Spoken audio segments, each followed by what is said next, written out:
Olá, amigos do futebol, donos do jogo, um programa feito para quem ama o futebol raiz, que conta de uma maneira diferente a história de jogadores, dirigentes, treinadores do futebol amador da nossa região. E temos o apoio de Churrascaria Sabor da Roça, o Gole da Alegria, representante do Chopp Prosbeer, lembrando que o chopp é proibido para menores de 18 anos, Cassiano Energia Solar, Milk Parts, CT Cliques e Teremodas. E hoje temos a satisfação e o prazer de receber Carly Klepker, um vencedor no futebol da nossa região. Seja bem-vindo ao nosso programa Donos do Jogo. E para início de conversa, onde o Carly iniciou a carreira de jogador? Boa noite, Ed e Ian, agradecer o convite, parabenizar vocês aí pelo trabalho de divulgação do futebol amador. Olha, eu acho que o meu início foi como da maioria dos jogadores, né? Escolinha de futebol. Iniciei lá na escolinha de Roca Salles com o Zé Mário, sempre tendo motivado pelo sonho de ser jogador profissional, né? Então, com 14 anos, acabei tendo a oportunidade, após um jogo contra o próprio Grêmio ali em Roca Salles, de fazer um teste lá em Porto Alegre, né? Onde eu acabei sendo efetivado nas categorias de base do Grêmio, onde eu permaneci durante 4 anos, né? Aí a gente começou a história como jogador profissional, né? Depois disso, tive a oportunidade de me profissionalizar, joguei em alguns clubes como Lajadense, Guarani de Venâncio, né? Tive a oportunidade fora do país também, joguei no Puebla, no México, fui pro Uruguai, em São Lourenço, e alguns outros clubes do nosso futebol gaúcho aí, né? Rodando um pouco mais aqui, um pouco mais ali, né? E o futebol hoje proporciona mais oportunidades para os garotos, né? Através das redes sociais. Na minha época não se tinha tanto isso, né? Não existia rede social naquela época, né? Você chegou a passar a jogar no Flamengo também? Exatamente, tive a oportunidade, né? Ainda como júnior, né? Fui para as categorias de base do Flamengo lá. Lá talvez tenha sido a minha maior experiência no futebol. Fui treinado pelo Adílio, que foi campeão mundial pelo Flamengo, né? Era um craque dentro e fora de campo. Acredito ele, talvez, a maior parte do que eu aprendi dentro do futebol, de leitura de jogo, de posicionamento em campo, né? O cara era simplesmente uma enciclopédia do futebol, sabia muito sobre futebol. Lembra do resultado que foi a escolinha, esse jogo que você jogou contra o Grêmio? Perdemos de 6-2 em Roca Salles, né? E eu acabei me destacando ali, também em função da imposição física, que eu era um pouco mais forte que os meus companheiros, né? Geralmente iniciei como volante, né? Geralmente jogando, sempre marcando o 10 do time adversário. E naquele dia eu tive a oportunidade de praticamente, embora tenhamos tomado 6 gols, né? De atuar bem e conseguir anular talvez o principal jogador do time do Grêmio. Lembra quem era esse principal jogador? Não vou me recordar, isso faz muito, foi em 99 isso, né? 98 na verdade, faz muito tempo. Faz tempo.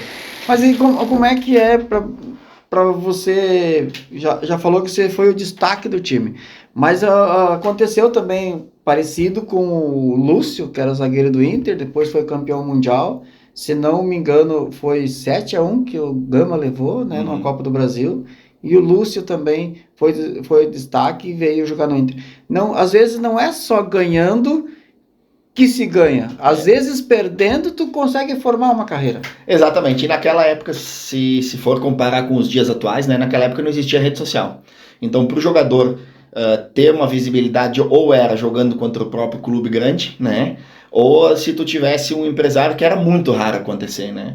Hoje os meninos de 10 anos estão praticamente todos empresariados, né? Se tu pegar aqui a Ivo 10 ou a Juventus, eles já estão com uma vitrine. Esse próprio garoto de 10, 11 anos tá com material de Facebook, de Instagram, preparando já para poder divulgar nos clubes, né? E o próprio clube, hoje grande, faz sua garimpagem através da rede social, né? Que é mundial. Naquela tua época lá, então nos anos 90, isso seria um DVD e pegava só os pedacinhos, os melhores lances? Exatamente, né? Naquela época não existia a rede social, era fita VHS que transformava em DVD, né? Gravava em VHS e foi assim que eu fiz o meu DVD na época do Lajadense, né? Os melhores momentos ali, pegava os espaços curtos de filmagem e transformava num DVD, que era algo muito moderno fazer isso, né? Hoje em dia o DVD já não existe mais, né? Para esse tipo de função ele não serve mais.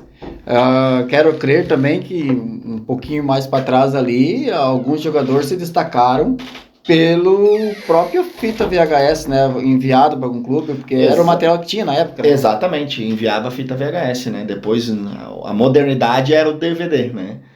Mas hoje, se tu fores avaliar, as oportunidades para os atletas estão muito mais acessíveis do que era na nossa época, né? E pega aqui só o município de Teutônia, eu joguei com grandes nomes aqui, com grandes jogadores, né? Eu não vou citar um só para não ser injusto com outros, mas aqui poderia surgir muitos jogadores profissionais, mas que daqui a pouco não tiveram a visibilidade que mereciam, né? Então, hoje, se fosse hoje em dia, eu acredito que ia ter muito mais sucesso esses jogadores com quem eu joguei, em função da visibilidade, né? Entrando nessa linha da visibilidade e das escolinhas, o Thales esteve aqui com nós e ele deixou um questionamento, deixou um alerta. Claro, não partiu da nossa parte, a gente dá o espaço e a pessoa expõe, você expõe a tua ideia. Por que não sai mais jogadores, e principalmente aqui em Teutônia? As escolinhas estão aí e não surgem mais garotos que vão, às vezes vão lá, bate na trave e voltam. Olha, eu vou te dar um exemplo disso, tá?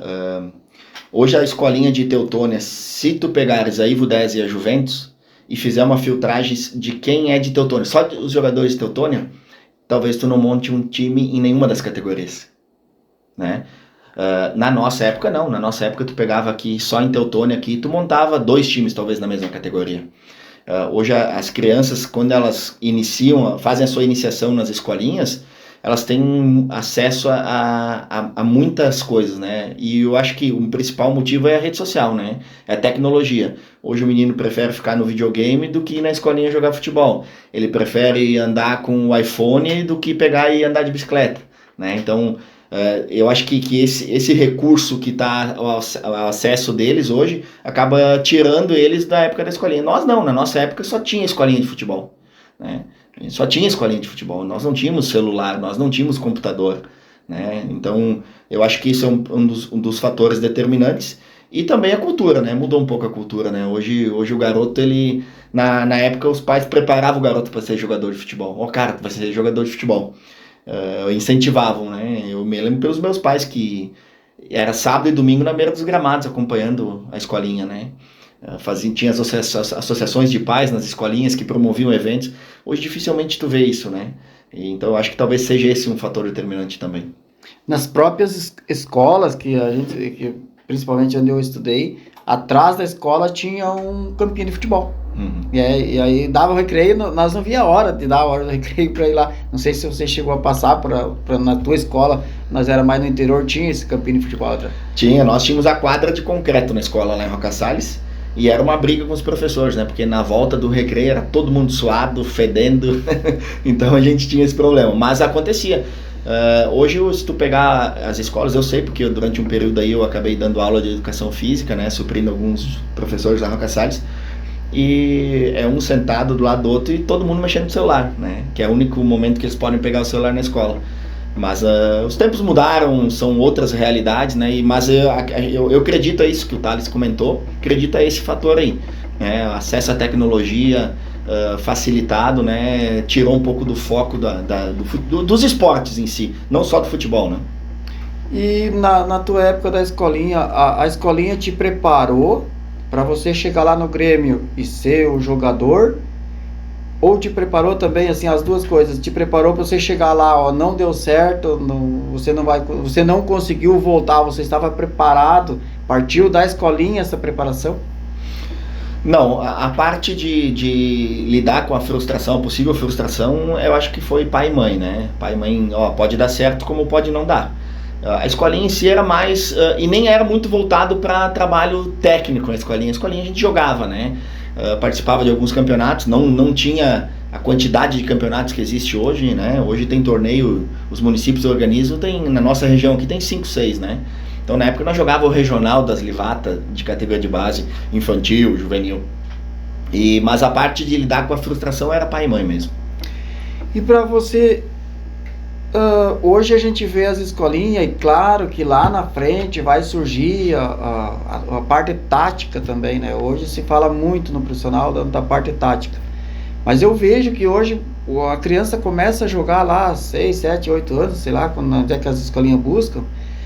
mas eles já começam a segurar o guri, ó, tu não pode dar uma pedalada, tu não pode fazer uma jogada bonita, tu tem que cumprir a parte tática.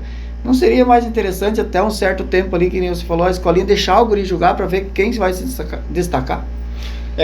Eu acho que o futebol passou por algumas mudanças, né? E na minha avaliação acabou ficando meio mecânico, né? Linhas bem definidas, o camisa 10 na minha época não marcava, né? Hoje o camisa 10 ele tem que recompor pelo meio. O atacante às vezes volta lá no meio de campo marcar. O futebol acabou ficando, vamos dizer assim, moderno em algum sentido, né? Mas eu não vejo que seja negativo, mas eu também acho que perdeu um pouco da plasticidade do futebol, né? A gente tinha o futebol arte, que todo mundo fala, né? Eu acho que se perdeu um pouco disso em função dessa obrigatoriedade de cumprir função tática, né? Não que o jogador tenha que ser peladeiro dentro de campo, não é isso que eu estou defendendo. Eu estou dizendo que se limitou a isso, a somente isso, né? Então acaba que, vamos pegar o exemplo do Ronaldinho Gaúcho, né? Ele cumpria a função tática, mas tu não percebia, porque a parte de arte do futebol dele se destacava. Hoje nós não vemos mais isso no futebol, né? Um jogador que é imperceptível a função tática, mas que a arte prevalece, né? Tem muito pouco hoje, né? E um exemplo do Ronaldinho Gaúcho é que muitas vezes ele também, olhando assim, parece que ele não, como você falou, a gente não via ele cumprir a parte tática, mas devido ao potencial que ele tinha. Porque assim, se desse espaço para ele estava lá dentro do gol, né? Então, eu acho que falta, para mim, na minha opinião, falta esse tipo de jogador, de nascer lá no campinho de terra, como era dito antes, lá na quadra de piso puro, que hoje tem parquete, né? Uhum. Mas assim, falta, parece aquela liberdade do guri se destacar. Hoje entra em qualquer competição, você quer ter o título. Nós temos várias competições aqui na região, temos Copa Teutônia, enfim, não vou saber citar todos, mas exemplo, querem ser campeão. Claro que é bonito ser campeão. Temos já puxando o futebol amador, temos os aspirantes, claro que querem ser campeão. Hoje nós temos o Sub-23, mas não seria aquela coisa assim, vamos jogar, o futebol para essa meninada ser uma diversão e não cumprir parte tática e querer sempre ganhar o título. Eu acho que aí passa também um pouco, Ed, pela questão dos investimentos dos clubes, né? O clube acaba fazendo investimento hoje, se a gente pegar o regional, inúmeros clubes pagando jogador para jogar segundinho, né? Coisa que na nossa época não acontecia, de hipótese alguma, né? Então, o clube investe e acaba cobrando, né? E quando há essa cobrança, que não é lúdico, né? Vamos dizer assim, não é uma competição lúdica, né? Até fica meio sem sentido isso, mas enfim, pela cobrança os clubes acabam exigindo do atleta que ele cumpra e que se tenha em primeiro lugar o resultado e não simplesmente a prática do esporte, né? Então é difícil tu controlar esse tipo de situação, né? Certo, vamos para encerrar o assunto ali do profissional.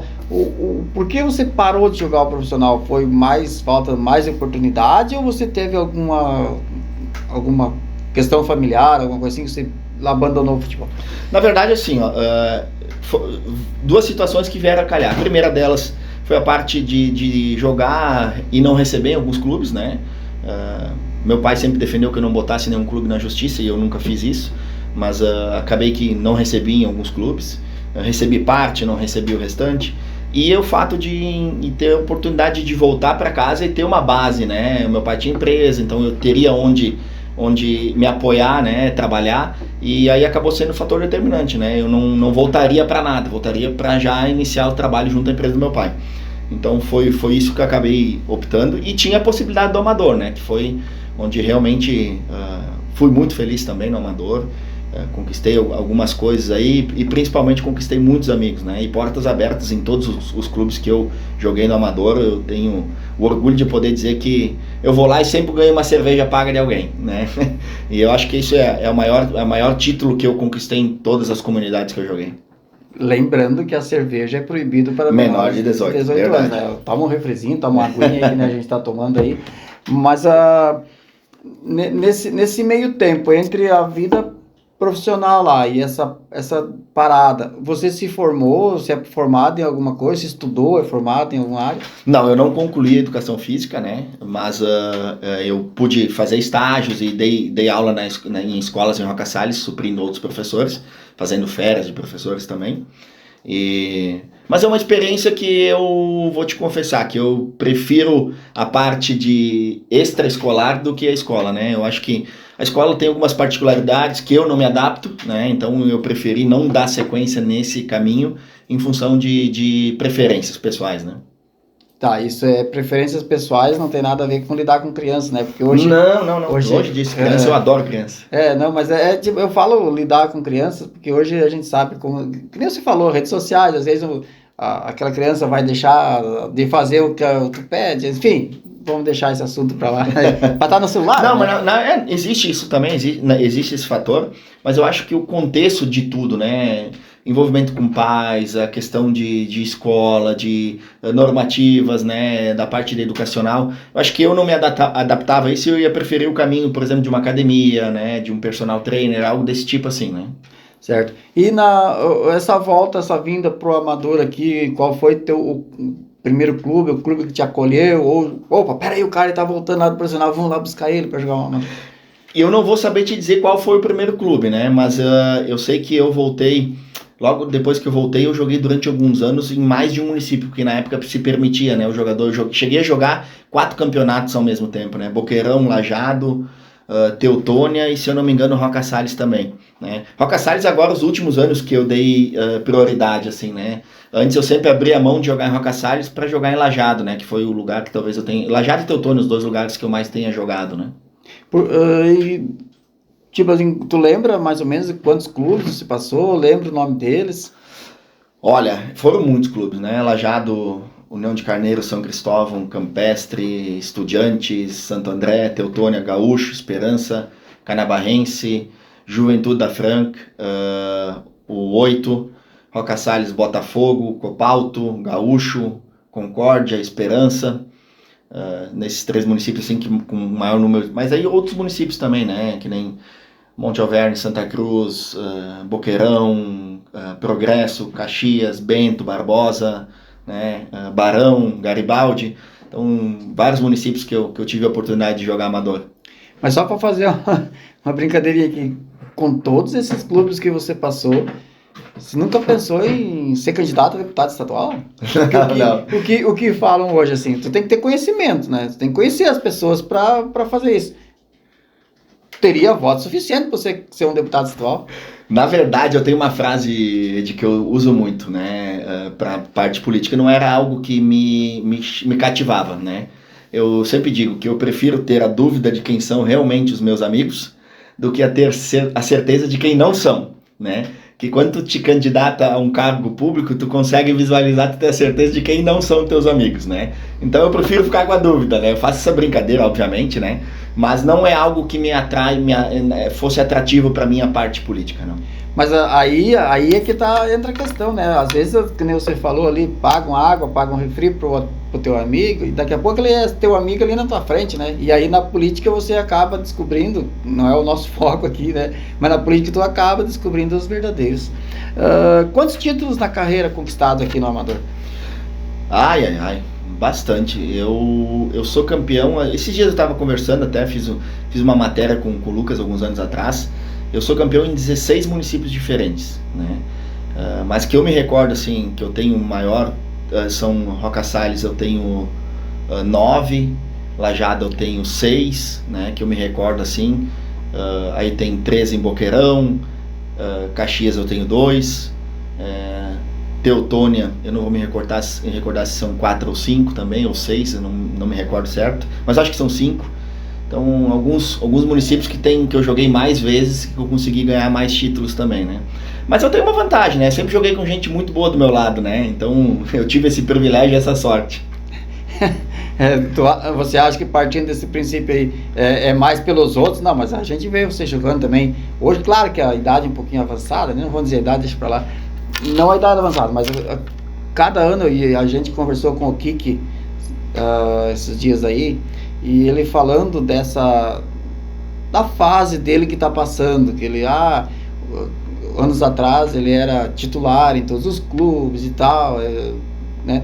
E hoje ele já está pegando um banco, ele está consciente. Essa consciência você tem também, que o ciclo vai passando e as coisas vão modernizando e vão como é que a gente vai tendo substitutos sempre na vida, né?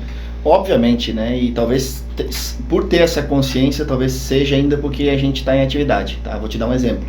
Eu sei que eu não tenho mais a vitalidade de há 10, 15 anos atrás. Eu vou fazer 41 anos agora, né?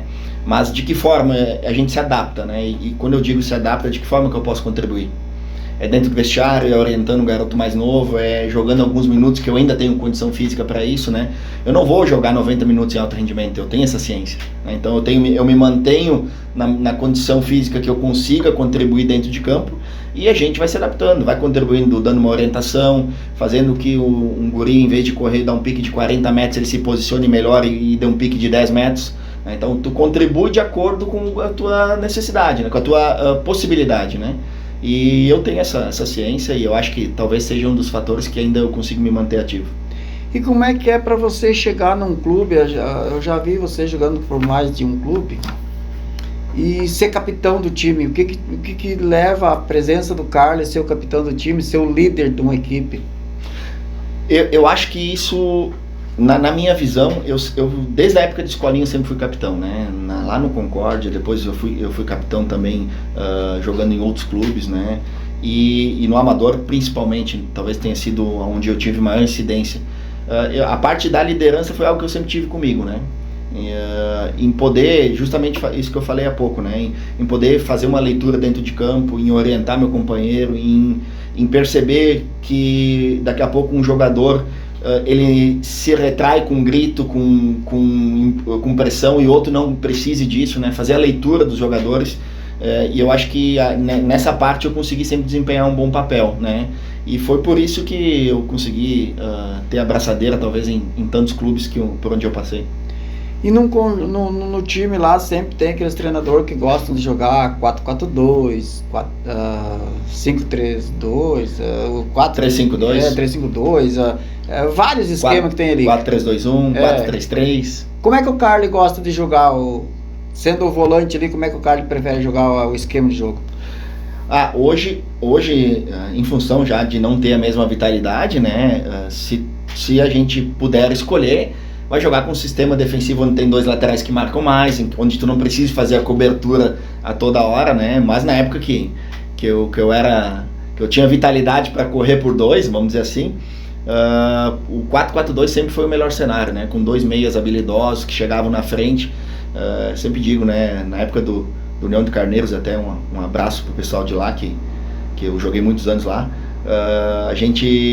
O pessoal dizia lá na torcida que eu marcava por dois, né? Eu tinha vitalidade para correr por dois, então a gente sempre dizia: joga, os meias vão jogar, o 10 joga, chega na área que eu marco o teu, né? A gente brincava assim dentro de campo e conseguia, graças a Deus, fazer isso em função da força física e do condicionamento físico da época, e facilitava um pouco a vida dos meias.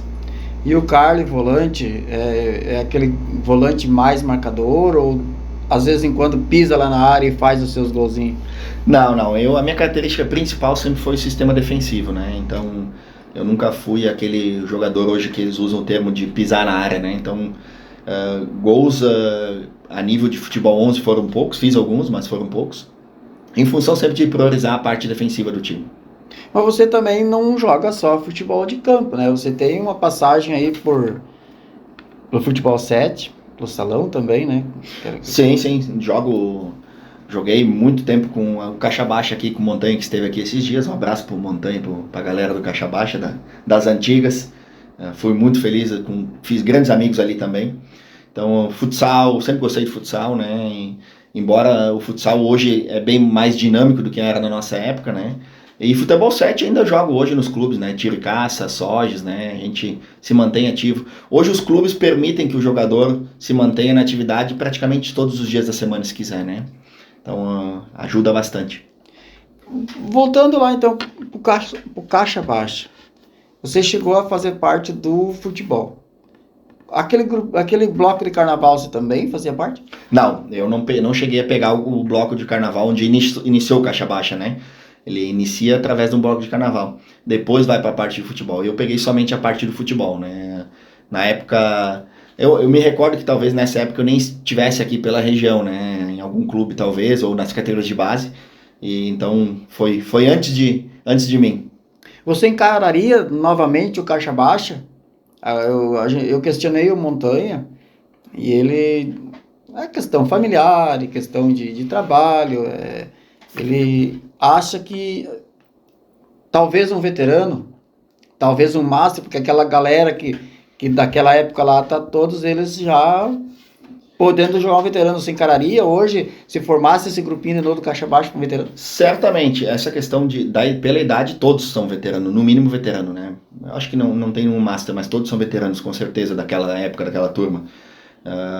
O Montanha tem meu número, né? Se o caixa baixa for, sempre vai poder contar comigo, porque realmente são meus amigos, e a gente conquistou muita coisa juntos, né? E o principal, né? A gente sempre se respeitou muito, foi sempre um grupo de amigos e de parceria. Esses títulos do caixa baixa ali que vocês têm, como é que é? 5 títulos em 6 campeonatos? Como é que... São 7 campeonatos, 6 finais e 5 títulos, né? Foi uma época que a gente ganhou 5 títulos ali em sequência. De 7 campeonatos, chegamos 6 vezes na final. Uma vez nós caímos na semifinal fora. Mas é difícil montar um grupo assim, o grupo do caixa baixa era bom, eu lembro de alguns jogos ali, principalmente aqui na Mimina. Hoje é difícil tu montar um clube, um time para chegar a ganhar todos esses títulos. Eu acho que talvez quem conseguiu replicar essa fórmula, né, foi os guri da 24, de Lajeado, lá do Alisson, a gurizada que também tive a oportunidade de jogar com eles, são meus amigos também, e também, né, no mesmo sistema do caixa baixa, de parceria, né, todo mundo amigo, todo mundo, e eu acho que eles foi o que conseguiu mais chegar próximo disso. Nesse futebol do 7 e assim, alguém investe algum dinheiro? Porque no futebol amador nós temos altos investimentos. Ali tem alguém que patrocina, alguém que banca a vinda de jogadores? Olha, é muito difícil, tá? É muito difícil, mas daqui a pouco existe, assim, algum clube que paga algum jogador, ou que paga mensalidade, né? Isso sim, mensalidade existe, clubes que pagam com certeza, né? Mas acho que pagamento por jogo é muito raro, não vou dizer que não aconteça, né? Mas os clubes, né, porque são mensalidades, né? Tu tem que pagar mensalidade. Não são clubes que arrecadam dinheiro para investir, como é o caso do regional ou dos municipais, né? E pro regional, principalmente falando de regional, você jogou o último? O último regional eu joguei o de veterano, estava inscrito no Serrano Encantado, e joguei o último jogo onde a gente caiu nos pênaltis pro Taquarense lá Encantado, a gente ganhou de 3-0 e caímos nos pênaltis fora. Como é que, na tua visão, como é que fica essa questão dos investimentos? Nós tivemos ano passado altos investimentos no amador, teve times aí que foi com semi-profissional, com fisiologista, com preparador de goleiro, preparador físico, e fora aquele investimento no jogador. Como é que tu vê essa evolução do campeonato amador? O nosso amador sempre foi muito qualificado. Desde o princípio lá, eu me lembro quando eu era garoto, que eu ia com meu pai assistir os jogos, sempre foi muito qualificado, na época de Águia Azul, Alto da Bronze, Gaúcha, Esperança. Então, isso se manteve. A nível de investimento, eu acredito que hoje exista realmente esse... eu vou te dizer, nem dá para chamar de semi-profissional, né? É um profissional, né? Os caras treinam, os caras pagam o jogador para se cuidar no sábado, para não jogar, né? O Lajadense, por exemplo, tinha folha muito menor do que a maioria dos clubes que chegou aí nos mata-mata, né? O Lajadense, que é o nosso único clube profissional da região. Então eu acho que o amador está muito atrativo em função disso, né? Grandes jogos, né? Se tu pegares as últimas oitavas, as quartas ali de final, foram grandes jogos, né? Por exemplo, o Serrano foi a Taquari e perdeu de 2-0. Em casa ganhamos de 3-0 e perdemos nos pênaltis, né? Então o Serrano era um time que era candidato ao título também. Olha o Tiradentes, alto investimento, né? Grandes jogadores. E também um clube que ficou pelo caminho por um clube que investiu consideravelmente menos, né? Por isso que é bonito o nosso amador, por isso que é bonito o futebol. Mas entrando nesse lado ali, como que se explica altos investimentos? Todo mundo falava desses clubes aí. E o que faltou, na tua opinião? O que faltou pro Serrano, esse que tu fez parte lá, para ter passado de fase? O Serrano, para mim, na minha avaliação, foi o primeiro jogo, né? Onde o Serrano estava com o jogo dominado e em questão de poucos minutos perdeu o controle do jogo e tomou 2 gols, né? Lá em Taquari.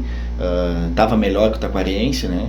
E passou por isso, né? O jogo em casa foi muito disparelho. O Serrano foi muito superior. E aí foi para as penalidades máximas, né? E ali eu defendo que é competência, né? E os jogadores deles foram mais competentes que os nossos, né? Alguns dizem que é sorte. Cara, aquela sorte do teu time é se o cara chutar e bater na travessão, a bola bater na travessão, no poste e sair para fora, ou bater no goleiro e voltar. Mas eu acredito que não bati pênaltis, joguei muito pouco também, não bati pênaltis, mas como é que é você pegar a bola lá, caminhar lá do meio de campo até lá na marca do pênalti, chegar lá e cobrar o pênalti? Qual é a sensação dessa caminhada até na marca do pênalti? Eu acho que ali é uma batalha interna, tá? Da parte emocional com a parte da razão, né? Então, nesse momento tem que ser razão, não tem que ser emoção, né? E tem jogador que consegue fazer isso, separar isso. Eu sou uma pessoa que consigo controlar isso dentro de campo, né? E ali daí é competência, né? Quem tiver mais competência vai ter melhor resultado. Se tu chegar ali nervoso, a tendência é de que tu cometa algum erro pequeno ou um erro maior que vai te possibilitar passar, fazer o gol ou errar o gol, né? Mas eu acho que fica dentro disso, é uma briga interna, né? Da emoção com a razão. E você colocando a bola lá na marca do pênalti, o que você cuida no goleiro? Geralmente o goleiro tá puxando um lado, tá puxando o outro. Eu geralmente gosto de bater o 5º pênalti, né? Por um motivo. Eu consigo acompanhar qual é a movimentação do goleiro em 4 oportunidades, né? E já bati pênalti, por exemplo, na final do Municipal de Roca Salles em 2022, onde o goleiro adversário caiu 4 vezes pro mesmo lado, né? E ele caiu pro lado que eu normalmente bato o pênalti. E como eu observei isso, na hora de eu bater, eu fui lá e virei o pé e bati pro outro lado. Então, por isso que eu gosto de bater o 5º pênalti, né? Agora acabei revelando aí pros goleiros a minha tática. Mas eu sempre, na minha opinião, eu sempre vejo assim, tu vai bater um pênalti. A gente acabou vendo aí Juventude e Grêmio, né? E o time do Juventude acabou se desclassificando o Gauchão aí nas penalidades. Eu, na minha opinião, se eu fosse bater um pênalti, eu chutaria para ela bater no goleiro. Sempre. Um pouquinho mais alto, mas sempre no goleiro. Porque dificilmente hoje o goleiro fica parado, né? Se tu vê, ele sempre escolhe um canto. No amador eu acredito que tu vai conseguir ter mais uma taxa de êxito. Hoje o profissional é muito estudado, né? O goleiro, por exemplo, numa possível disputa de pênalti, ele tem que ele olhou no DVD na noite anterior os teus 10 últimos pênaltis, né? Então no amador eu acredito que não aconteça isso ainda, mas logo tá chegando isso também no amador. Mas no último domingo aqui a gente viu lá, tu viu o pênalti do Gão, que ele cobrou, um abraço pro Gão, ele bateu o pênalti, deu uma cavadinha, depois, né, então assim... Foi o Nikito. Desculpa, foi o Nikito. Foi o Nikito, um abraço pro Nikito também. Mas a tranquilidade do cara que ele fez isso, uma coisa... Nossa! O Nikita é outro jogador, né? Um excelente jogador. Também um jogador que tá rodando o estado jogando futebol, né? Tá no auge, vigor físico, idade, né? Então, eu disse, tem que aproveitar, né? Surfar a onda enquanto tu tá na parte de cima dela, né? Depois...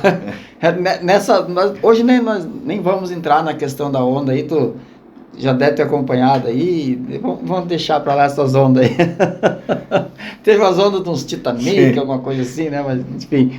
Mas teve algum atrito teu com algum jogador, com algum treinador, assim, uma coisa mais forte, mais ríspida, que você quase em pontos de vias, de fato?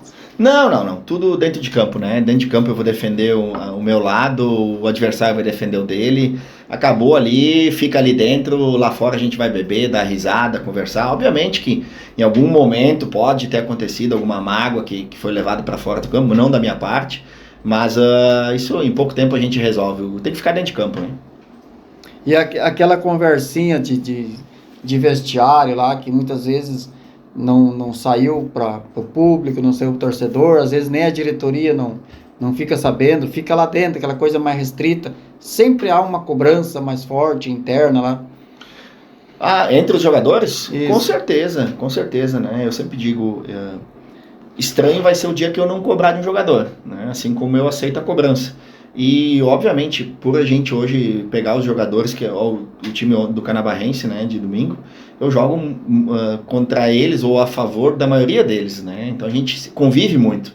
E esse fato nos dá liberdade para um cobrar o outro. Tem que existir a cobrança, né? Até pelo fato do que a estrutura que é proporcionada, né? Olha a estrutura do Canabarrense, o próprio Tiradentes, União de Carneiro, São Cristóvão. Vou citar aqui inúmeros clubes. Proporcionam para o jogador para ele ir lá jogar no domingo, né? Então eu acho que nesse sentido tem que haver a cobrança, sim. E como eu disse, né? Muitas vezes em função de ser o capitão do time acaba tendo essa responsabilidade também, né?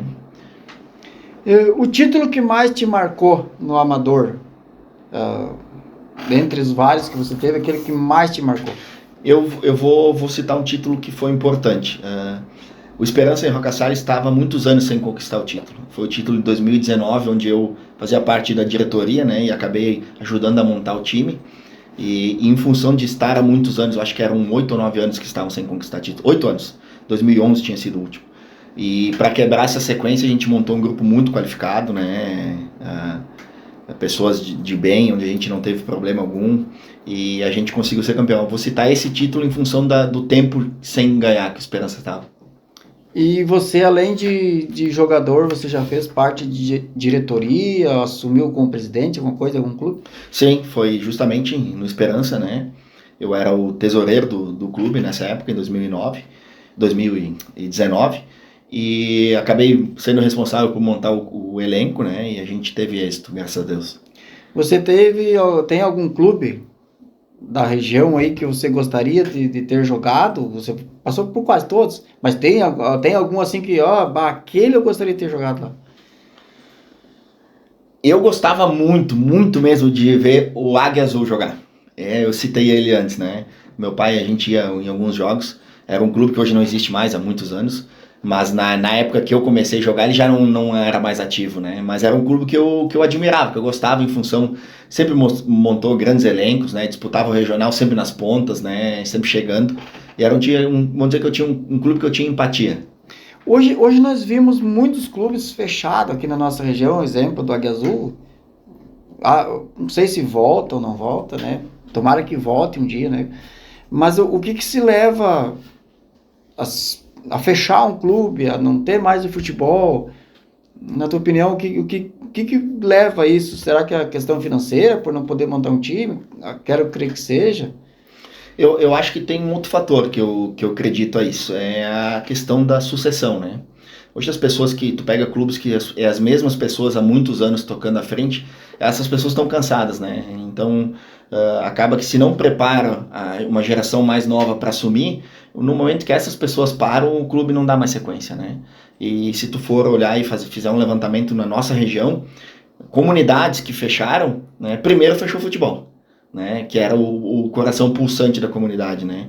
E depois a comunidade veio a fechar também, a encerrar as atividades. Mas eu acho que é em função da sucessão. As pessoas que estão à frente há muitos anos, elas acabam cansando, né?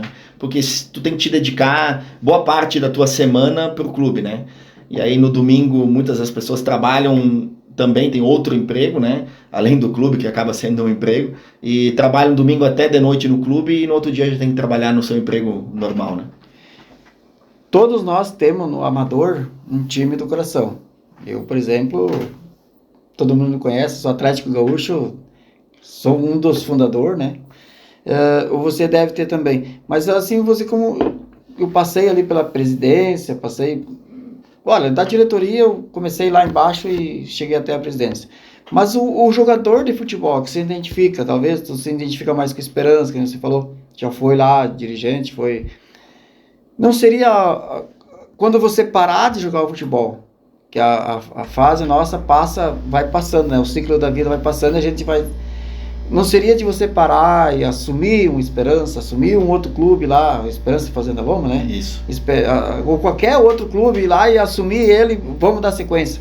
Tu citou Esperança, eu acho que a questão lá do Esperança, eles estão bem assistidos nesse ponto, né? Existe uma turma jovem, são pessoas, alguns com a minha idade, mas a maioria mais jovens que eu, né? Então, são pessoas que já estão alguns anos à frente do clube, né? Desde 2015, por exemplo, o presidente é o Rodrigo Borrachinha, está desde 2015 à frente do clube, né? Então, que se identifica, que é de lá da comunidade, né? Eu não sou da comunidade, mas eles são de lá da comunidade, né? E eles acabam fazendo um baita trabalho, as festas que eles promovem lá, né? O clube gira em torno de promoção de eventos também, não só de futebol, né? E talvez seja isso, porque a estrutura, seja isso responsável pela eles conseguirem investir na estrutura, né? Os vestiários deles têm grama sintética, né? São limpos, tem um lugar bacana para o cara se trocar, né? A estrutura da Copa lá, tudo moderna, né? Vão fechar o pavilhão, então estão investindo bastante, né? Eu acho que lá a sucessão está bem encaminhada lá. Mas se você tivesse que assumir algum clube, qual seria então? Eu já participei lá, né? Então hoje estou alguns anos fora já em função de jogar contra também, né? Então se criou esse pequeno atrito, né? Algumas pessoas da comunidade, os mais antigos que são fanáticos, não veem isso com bons olhos e tá tudo certo, né? Então, mas se algum dia tiver oportunidade ou se precisarem de mim, eu estou à disposição. E como é para você jogar contra eles lá? Sempre tem aquele xingamento, sempre tem, você não joga nada, como é que é? Natural, né? Ainda mais sendo torcedores que colaboram com o clube lá, ajudam também, né? E de certa forma são fanáticos, isso vai existir, mas fica dentro de campo, né? Depois a gente tá lá bebendo e dando risada junto. Tu tem um título marcante na tua carreira, que marcou bastante? Eu acho que foi esse 2019, onde eu fazia parte da diretoria no Esperança, que já estavam 8 anos sem conquistar, né? Só pelo Esperança. E tirando o Esperança lá, que é um clube assim mais chegado com você, qual seria o outro que assim, tipo, te cativou, tu teve um melhor acolhimento, na tua vida, assim, o outro que mais te marcou, assim, mas que aquele assim, nossa, lá eu cheguei, realmente eu estou em casa? Eu vou citar o Canabarrense, por um motivo. O meu falecido vô, aqui de Teutônia, jogou no Canabarrense. Até eu encontrei uma vez, ele foi da diretoria do Canabarrense. Se eu não me engano, ele foi tesoureiro também, tinha um monte de ficha lá no Canabarrense. Esse material a gente passou pro Peixe, por bicicleta, para eles botar no arquivo. Então, era um sonho que eu tinha sempre de jogar no Canabarrense, né? Joguei há muitos anos atrás, agora estou voltando também. E é um clube que eu tenho um carinho em função do histórico familiar, né? É um clube que o meu falecido avô se identificava também. E o seu pai, ele foi jogador também ou só torcedor?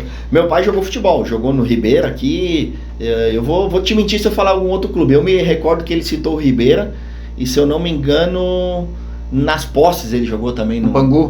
Eu acho, se eu não me engano. Exato. Mas meu pai logo foi trabalhar, foi para Roca Salles, se mudou, né? E lá o pessoal não tinha muito hábito de jogar, mas eu acredito que ele tenha jogado por lá também. Melhor treinador para ti no amador? No amador eu vou te dizer um cara, o Gilson Roman.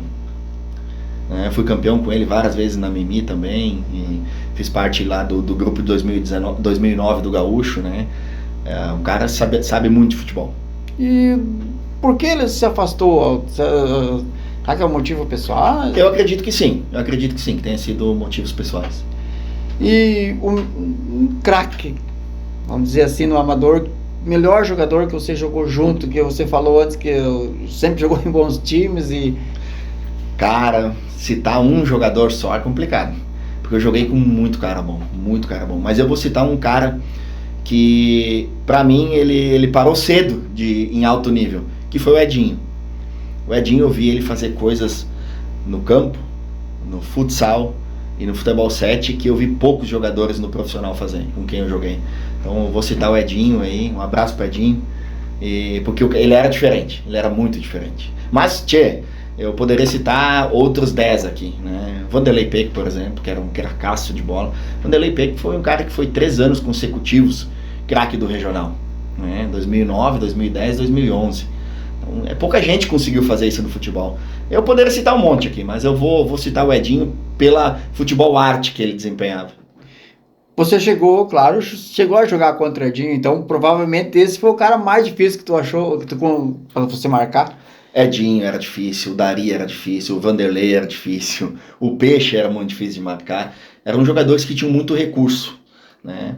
E às vezes eram jogadores que tinham uma coisa que eu sempre digo, tinham um recurso e tinham um chute. Então, em qualquer curto espaço, eles poderiam bater em gol. E como eu sempre joguei de volante na frente da zaga, ali já era uma zona perigosa, né? Se tu for avaliar hoje, tem jogador que tem muito recurso, é muito habilidoso, mas é um cara que não chuta gol, né? Então, vou te dar um exemplo, o Kik, no auge dele, tinha muito recurso, mas é um cara que prefere dar um passe para dentro do que chutar gol. Então, tu te adapta à marcação em função da característica do jogador. Mas esses que eu citei tinham muito recurso. Um juiz, vamos chamar de linha dura, que é aquele que não dá conversa. Geralmente o capitão chega lá, seu juiz, não foi falta, Eu vou citar um cara que é uma lenda, tá? Apitou muitos jogos meus no Amador, o Tacha. O Tacha era um cara que sabia conduzir o jogo, né? Ele, obviamente, que errava como todos os outros árbitros erram, e a gente erra dentro de campo também, né? Mas é um cara que ele era maleável, mas em algum determinado momento do jogo ele se explodia, ele dizia, agora não quero mais conversa com ninguém, né? Eu acho que era uma forma dele poder conduzir o jogo quando enfrentava muito jogador bom, né? Às vezes pegava time aí que vinha os 22 jogadores, era um jogador de alto nível. E tu conseguir controlar isso, né? Quanto um jogador que tem personalidade forte, eu acho que ele tinha essa manha. Entrando nessa que você falou, na questão da arbitragem, a gente vê hoje o profissional tem VAR, e aí muitas vezes a gente vai no campo no amador e a gente vê torcedores reclamando do juiz, do bandeira, errou e coisa, mas ali são questão de segundos que você tem que tomar uma decisão ou a favor ou contra, ou acertou ou errou. Então, muitas vezes, eu já xinguei árbitro também, né? Mas se tu começar a pensar pelo outro lado, até fui expulso, consegui um fato inédito de ser expulso, né? Tinha uma galera aí xingando o juiz aqui no Atlético, e eu cheguei por trás dele e falei, não, tu não vai expulsar ninguém, mas a minha intenção era tirar o pessoal fora, e eles, então o primeiro que vai ser você. Mas eu acho que a gente tem que começar a partir também, assim, já mudou muito as histórias, né, no meu ver, do torcedor não xingar tanto o juiz, porque também tem que entender, né, que tu tá ali, não sei qual é a fração de segundo que tu tem que tomar uma decisão. São tomadas de decisões muito rápidas, né? E eu acredito, né, hoje as ligas de arbitragem também já estão bem organizadas, se tu for olhar, né? Acho mal intencionado ninguém vai vir pro campo, né? Então erros vão acontecer, é natural. É que às vezes a gente acaba xingando o juiz, mas não xinga o meu jogador que errou o gol lá, né? Eu errou o pênalti, enfim. Mas se você jogou com tanto jogador bom, você tem uma seleção, você consegue fazer uma seleção de 11 melhores. Eu posso montar sim, com certeza, né? 11 mais 11, eu poderia botar 11 em cada posição. Não, eu acho que sim, cara. Tem jogadores aí desde da época que a gente, dos clubes, do regional, dos municipais, né? Goleiro, posso citar o Mário, o Mael, são dois baita goleiros de alto nível. Teria o Pitol para citar, como eu disse, eu posso citar 11 em cada posição.